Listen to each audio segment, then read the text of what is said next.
Godwin Waziruke joins us now. He's the president of Ikenga. Morning, and thank you for coming on today. Thank you very much. Well, already so much is being said about it. Well, the governor did put up a statement last week about the alleged, that's what they title it, deportation of Anambra indigents. Well, you heard several conferences, several matters, several issues have been raised about this one. But I'm not sure if you've seen his letter, but maybe we'll come to that later. What's the latest perspective on this one? You still maintain your stance? Well, the situation has changed a little now, because on Friday we had a meeting with the governor. Okay. And one of the things we discussed was on the way forward. As president of Ikenga, we went there, and as a lawyer, I also know the implications for all those things. So it was more like the government on one side, leadership of Ikenga on the other side, and we ironed it out. The summary of all we discussed was that the government had a good intention in trying to rid the state of, in quotes, destitutes. But also this must be weighed against the right of the individual to freedom of movement, freedom to reside. And we also made it quite clear, it's not a question of Lagos state government versus Anambra state government. It's a question of residents of Lagos. Why should they be moved in the first place? And if they are sick, take them to a hospital. If they are destitute, take them to a rehabilitation home.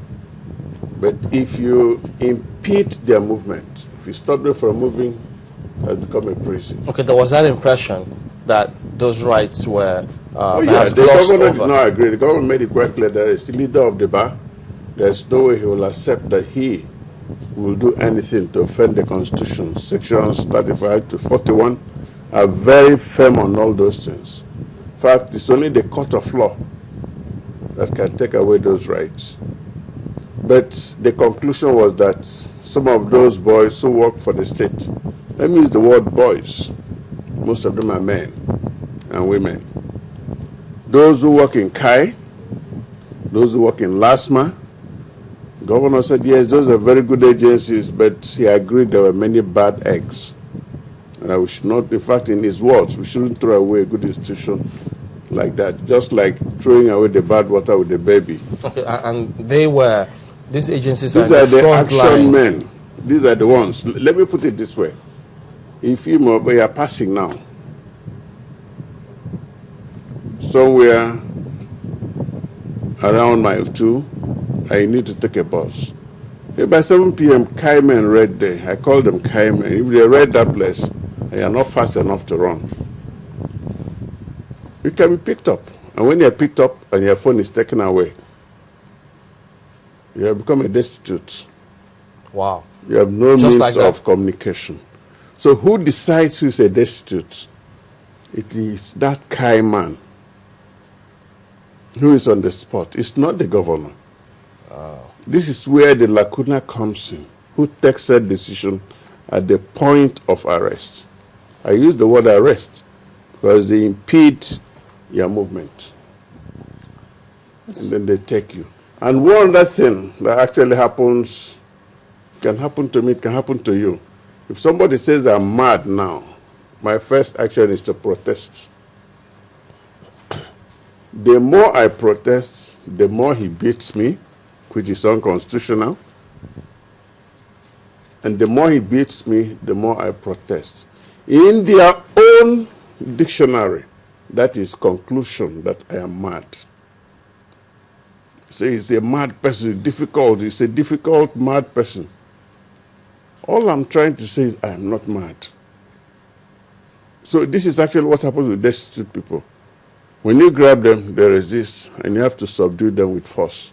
No, but I think that, there is actually a difference between people who are destitute and people who have mental challenges. Yes, people who have mental challenges can sometimes be destitute, but a destitute person does not necessarily mean that you have mental challenges.